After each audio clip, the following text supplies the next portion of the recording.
what's happening at 8:37 in the Calumet region. How you doing, East Chicago? Now this is a weird feeling. I gotta say hi to that camera, and I gotta say hi to that camera, right? Both of them are on. Hey, how are you? Hey, how are you? Listen to WJOB. I'm Jed in the region.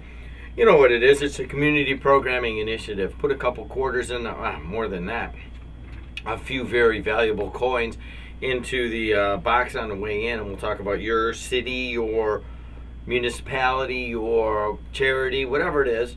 And we're going to do that right now with the city of East Chicago. They come on twice a month. And today, well, not always. Once in a while he's not here, and that's Damian Rico. Can we move the camera to Damian Rico now? There you go. Hi, morning, Damian. Jen. How you doing?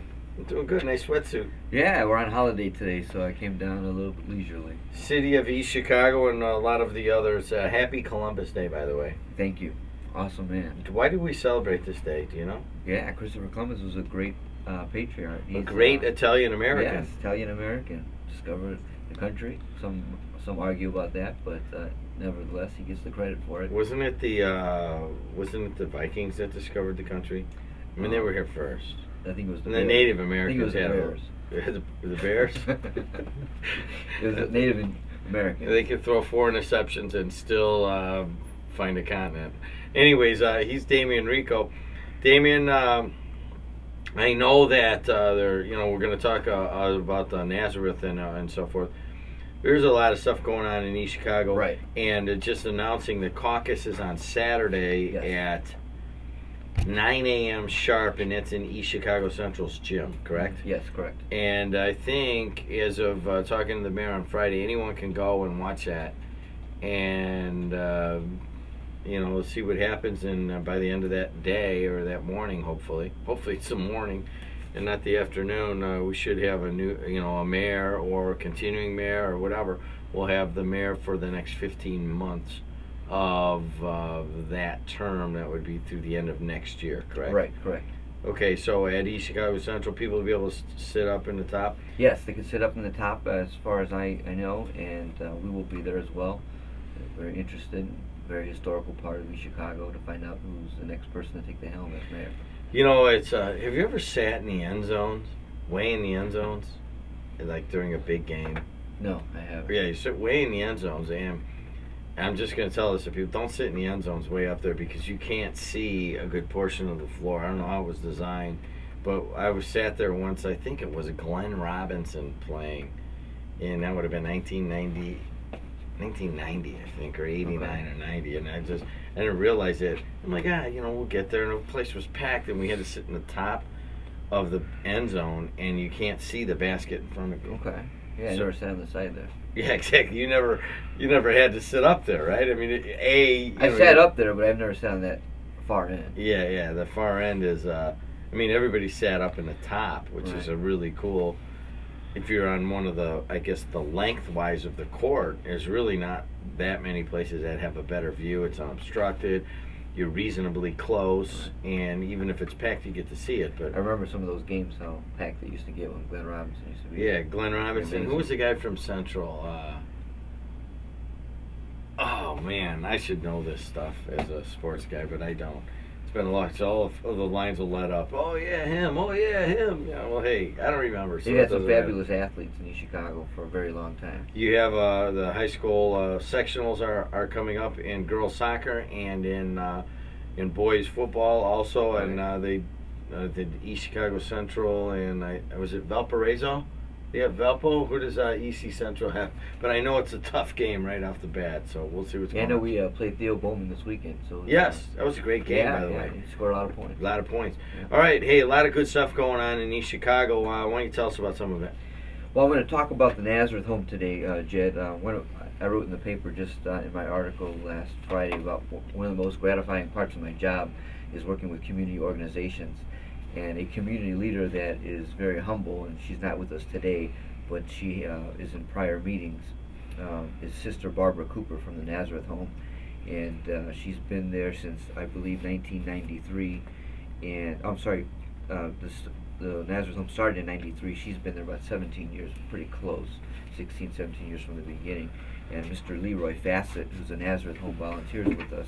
to talk about it and to talk about her. You know, she's resigning her position at the end of the year. She's got a new ministry, and I'm sure she's going to be fantastic with that new ministry. But what she's done for East Chicago and this community and the Nazareth home is by far very inspiring. So I wanted to dedicate this half-hour segment to talking about Sister Barbara and the Nazareth home. And for any individual that does not know about the Nazareth home, it is a pretty remarkable place. And we have Leroy Fassett to talk about it and to give his experiences and share some stories about it. The Nazareth home is a 24-hour foster home in East Chicago for medically compromised babies and children from birth to 6 years old. And Sister Barbara has devoted herself to more than 140 medically challenged foster infants and children since she's been there. And I myself have been there, and it's very, very amazing to see these children and the love in that place. What does medically compromised mean? Well, Leroy, why don't you talk about that? Medically compromised is a term that is used that's very broad and very general. Most of our babies and toddlers come to us as a result of some special medical need that perhaps couldn't be met in a regular foster home.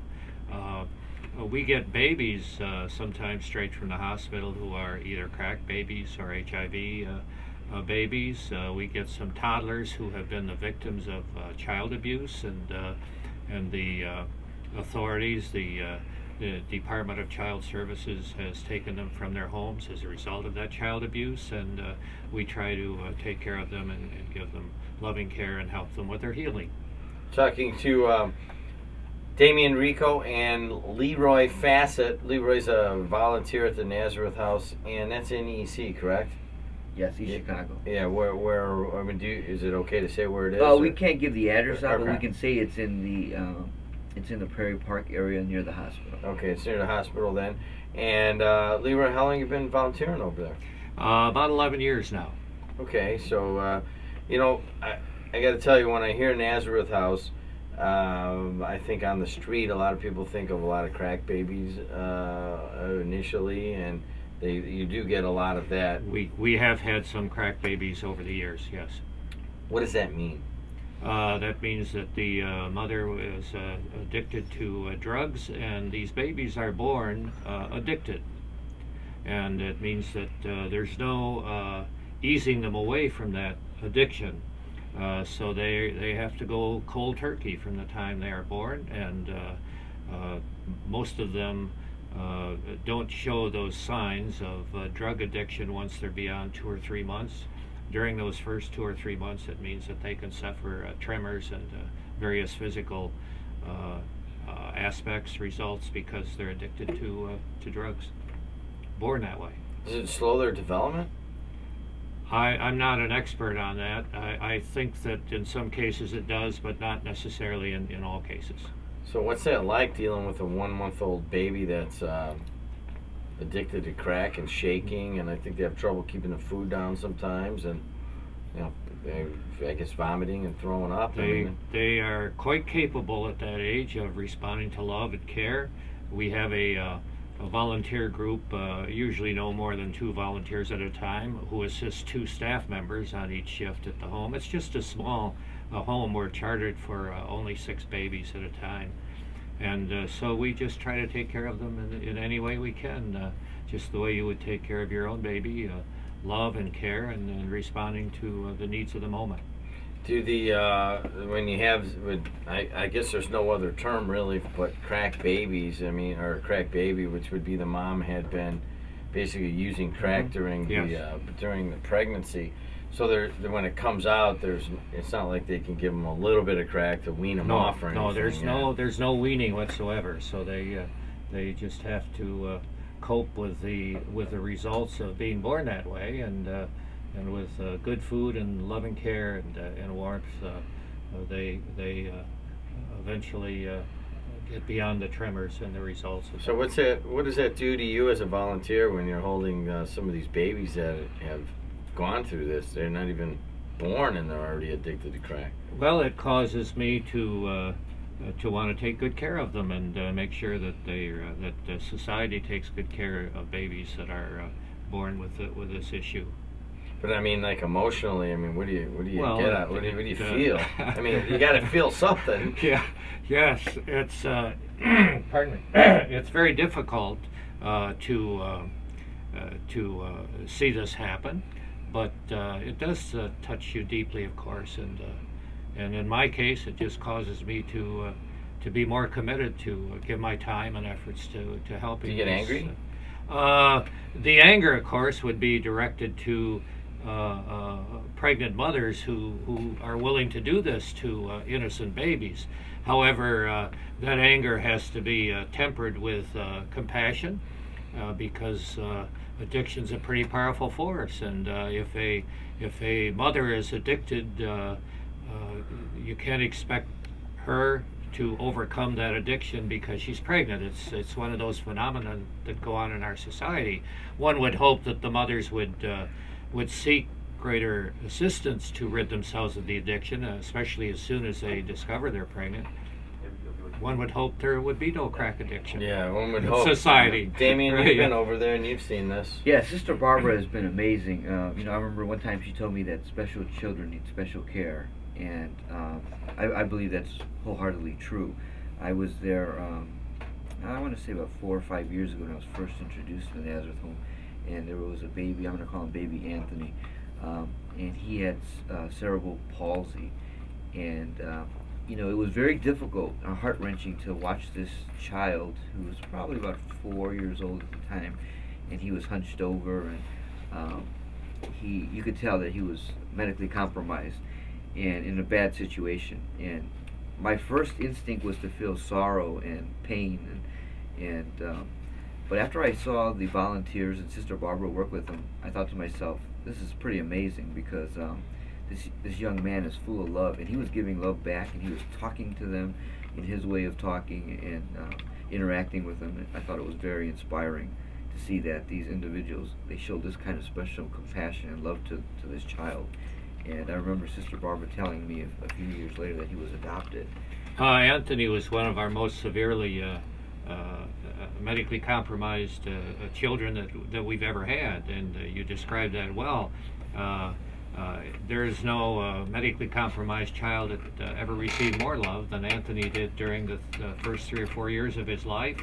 And there was this beautiful family, there is this beautiful family who adopted Anthony and giving him the kind of medical help that he needs, and it's a good story. It turns out to be a good story of human compassion on the part of the adoptive parents and on the part of the folks at Nazareth Home that took care of Anthony for 3 or 4 years. 219-845-1100. Hey, I just turned it up. Put your head back. Is that too loud almost? Turn it down. Okay, there you go. We're going to do this. We're going to actually try to get the audio for the phone call onto the, he wants me to go down a little bit. There you go. All right. And I know that the folks that watch it on the East Chicago television, sometimes they can't hear the phone call. So 219-845-1100. Happy Columbus Day. Monday, October 11th, 2010. Let's go to the phone lines. Hey, you're on the air. What's up? Well, my dad's wife volunteers down there, and she